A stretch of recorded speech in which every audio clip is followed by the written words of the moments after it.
Cela fait un bon moment que les Ivoiriens subissent une hausse de prix sur les différents produits, et cela à tous les niveaux.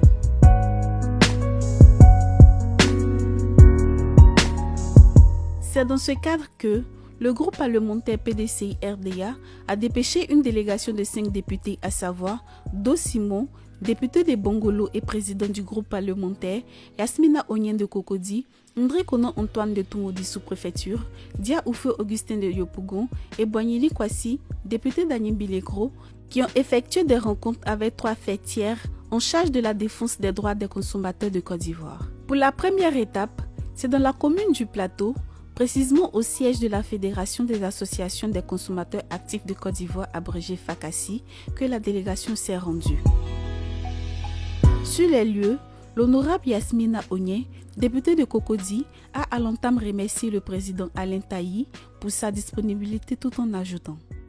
Nous sommes ravis que la Fédération des associations de consommateurs actifs de Côte d'Ivoire ait accepté de recevoir les élus du peuple que nous sommes. Nous voulons des échanges francs et sincères.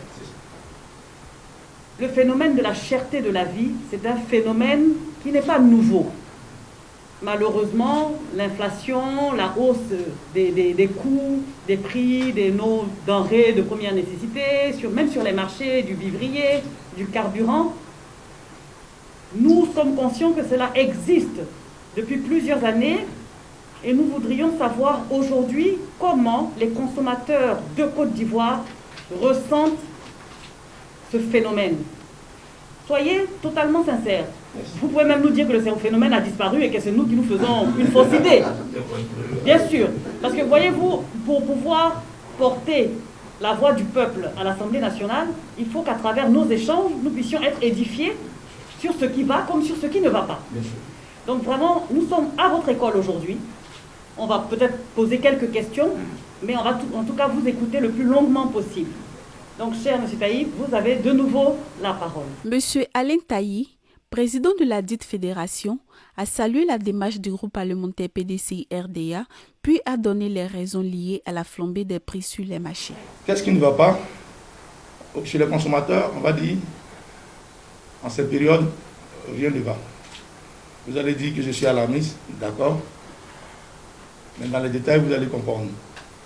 Dans ce droit aux besoins essentiels, vous avez l'accès à l'eau potable et l'accès à l'électricité. L'accès à l'eau potable et l'accès à l'électricité. On va parler d'abord de l'électricité. La FACASI a été vraiment applaudi le programme Électricité pour tous qui a été initié il y a 5-6 ans en arrière, par nous-mêmes, parce que c'est une demande que nous avons faite de façon expresse au régulateur, qui a été formulée jusqu'à ce qu'elle devienne un projet de l'État. Le projet était bien coordonné, jusqu'à ce que, pour une raison politique, on l'arrache des mains du comité qui le gérait et qu'on le loge directement à la primature et qu'on puisse commencer à donner les compteurs de façon politique.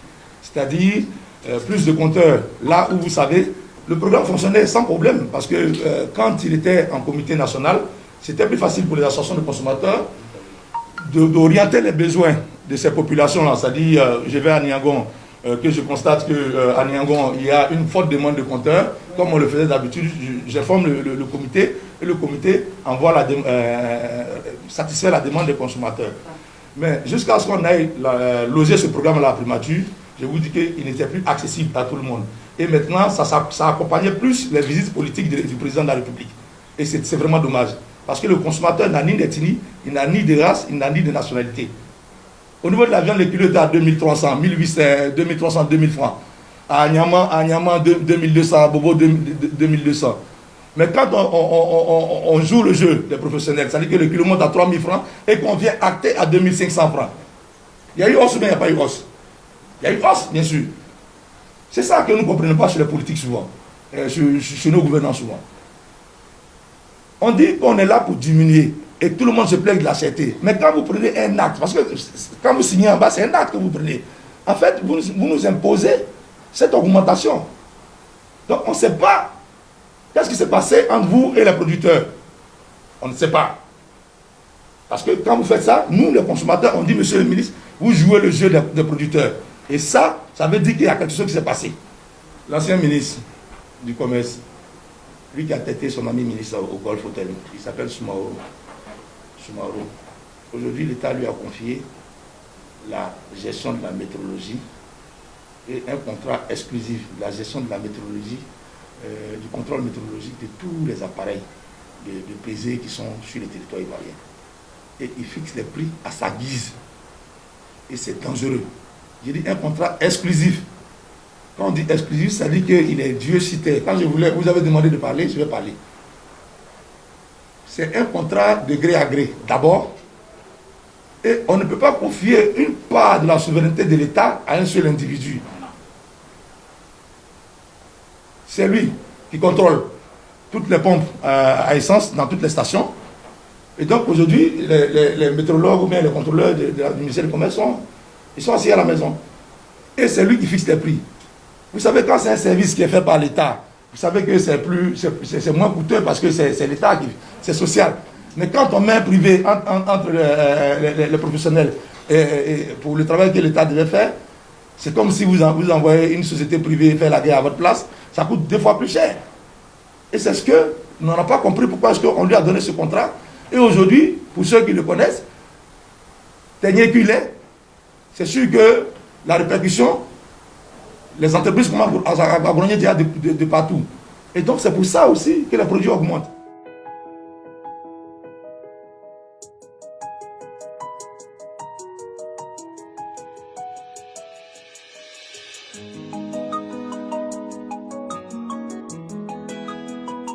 Ensuite, c'est la commune d'Adjamé qui a été choisie pour la seconde étape avec l'organisation SOS Vie Chère.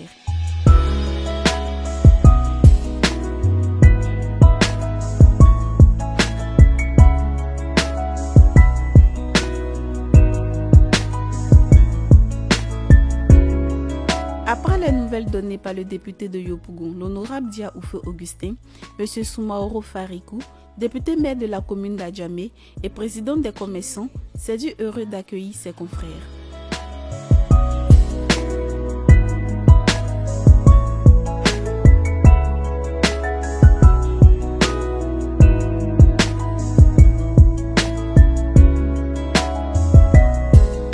En effet, créé le 10 mars 1999, SOS Vie Chère est une coalition des organisations des consommateurs de Côte d'Ivoire présidée par M. Soumaoro. Nous voulons aller sur le marché sans caméra pour aller constater effectivement est-ce que ce qui a été dit est respecté. Recueillir l'avis des consommatrices sur place. Donc voilà comment nous fonctionnons. C'est nous-mêmes qui partons vérifier. Sinon, rester pour dire qu'on va attendre que ce soit le gouvernement qui fait le retour. Non, non, non. Nous partons nous-mêmes vérifier sur le terrain, malgré que nous ne sommes pas subventionnés.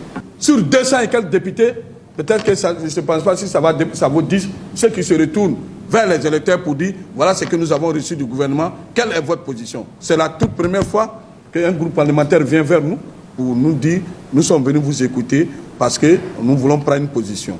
Dans notre marché aujourd'hui, sur le marché, les intermédiaires tuent les consommateurs. Quand je prends le cas de la viande, il arrive entre le chevillard, parce que j'y vais régulièrement m'informer sur le prix de la viande à l'abattoir de Port-Boué. Entre le chevillard qui a un agrément qui a installé à l'abattoir de Port-Boué, le boucher grossiste qui est au dehors, parfois le chevillard donne les kilos de la viande à 1800 francs. Mais le boucher ne va jamais répercuter cela sur le consommateur. Je dis bien 1800, 1900 francs entre le chevillard et le boucher. Et dès que le chevillard met 100 francs pour faire 2000, le boucher met 300 francs. Celui qui quitte à Cocody, il met 500 francs. Celui qui quitte à Yopougon met 600 francs. Et nous nous retrouvons à un prix où les consommatrices se plaignent tous les jours sur le prix de la viande.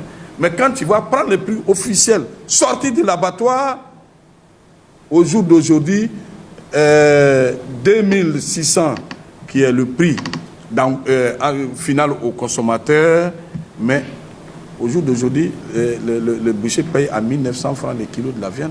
avec le chevillard. C'est trop. Quelque part, il y a les taxes perçues qui augmentent le coût de la vie. D'autre part, il y a des intermédiaires, il y a une mafia, un réseau de mafia que personne n'ose s'attaquer. C'est comme si je prends le cas du transport des Abidjanais aujourd'hui. Le gouvernement n'augmente pas le prix du transport. Mais si je quitte Adjamé pour aller à Benjerbi, je paye 3 fois le transport. Et quand j'approche les chauffeurs, pourquoi vous nous faites ça? Il dit, mais chaque carrefour, il y a des Nyambourous qui nous encaissent.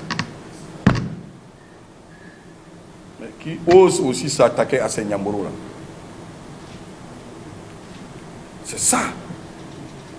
Je paye 3 fois le transport pour aller à Benjerville. Je paye 3 fois le transport pour aller à Bobo, à Nyama. Je paye 3 fois pour aller à Yopougon. Mais ce n'est pas le carburant qui a été augmenté, ce n'est pas l'augmentation des taxes qui ont fait, mais tout simplement, on a affaire à des intermédiaires que personne ne peut s'attaquer. Parce que si le chauffeur doit payer 3 fois Nyamboro, mais il est obligé, quand il arrive au carrefour de la vie, il descend les gens. Et puis, l'autre côté, il prend les gens, ainsi de suite. Il s'arrête parce qu'à chaque carrefour, il y a des Nyamboro, il faut payer ou bien tu ne passes pas. Échanges, questions et propositions ont meublé cette rencontre.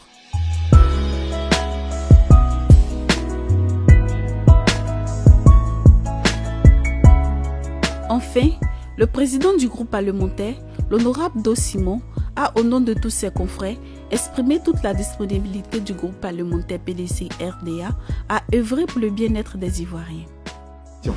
Nous sommes vos missionnaires et nous allons assumer pleinement cette mission que vous nous confiez.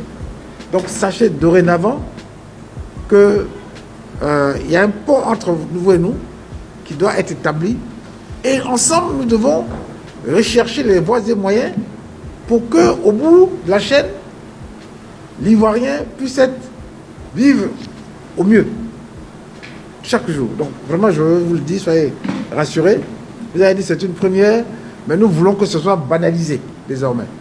Et que la relation entre les députés et vous soit une relation normale. Nous, on est prêts à être avec vous, à vous écouter. On est aussi prêts à venir vers vous. S'il y a des lois qui vous concernent, on n'hésitera pas à vous les envoyer pour que vous puissiez réagir et nous faire les commentaires nécessaires pour que qualitativement nous aboutissions toujours à l'objectif final, c'est celui du bien-être de l'Ivoirien.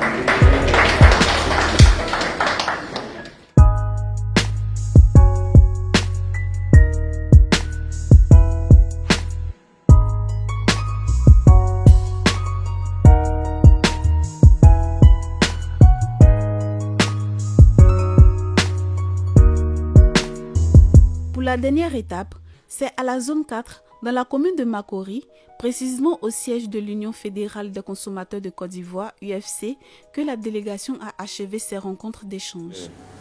Nous observons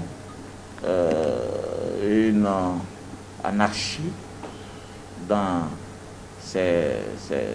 les coûts de ces produits sur le terrain, le coût des produits qui varie d'une ville à une autre, d'un produit, j'allais dire, d'une société à une autre, et qui met vraiment en difficulté les consommateurs que nous sommes. Je crois que le véritable problème, c'est un problème de régulation, un problème de contrôle. Est-ce qu'au niveau de votre structure, vous disposez d'un organe de contrôle? C'est à partir de là qu'on peut apprécier si la vie est chère ou moins chère ou la vie est acceptable. Est-ce que vous disposez de cette structure? La Côte d'Ivoire a fait le choix du libéralisme économique.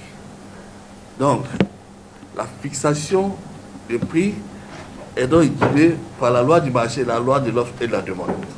Donc là-dessus, nous, on ne peut rien. Ce que nous pouvons faire, et ce que nous faisons, c'est de parler à nos membres, à nos consommateurs pour dire que le pouvoir, en faisant ce choix-là, le pouvoir revient dans nos mains. C'est-à-dire que c'est par notre solidarité qu'on pourra impacter les prix vers la baisse. Je prends un exemple bien précis. Si on est dans un quartier où il y a une vendeuse de bananes là, qui fait des tas que nous trouvons inadmissibles. Mais si nous faisons front, que personne ne va acheter, elle ne va pas laisser pourrir ses bananes. Elle va revoir ses prétentions à la baisse. Mais si je dis je ne paye pas et que mon voisin va acheter tout son stock, il n'a aucun intérêt à baisser les prix.